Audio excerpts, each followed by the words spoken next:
جارێکیان مەولەوی ڕێ لە شاری سنەکەوێ و لەبەر دەرگای ماڵە ئەیانێکە تێپەڕێ کە ئەم ماڵە بەسەر ڕۆخانەیەکەوە بووە.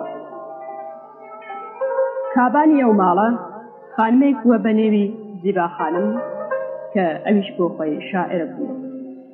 بانگ لە مەولەوی ئەکا و ئەم شێرەی بۆ ئەڵێ: هەر کاتێ زانە چەمدا وەهەمدا، باڵاخانەی چەم داوەڕووی چەمدا.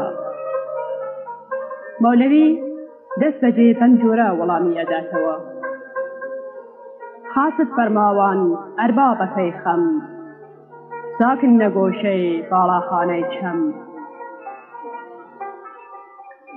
مەولەوی پێش لەوەی ئەنبەر خاتوونی ژنی بخوازێ ڕێ لە ماڵی باوکی ئەنبەر خاتوونەکەوێ و نیازی لەم سەفەرە ئەوە بووە کە بزانێت ئەنبەر خاتوون دڵی ئەگرێ یان نە.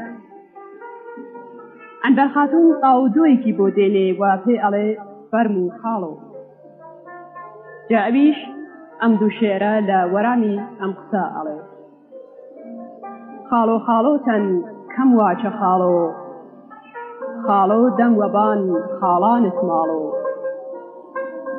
شەرت بۆ من جەدا خاڵۆ خاڵۆی تۆ، وێم کەر و وە کوڕ چواردە ساڵەی نۆ.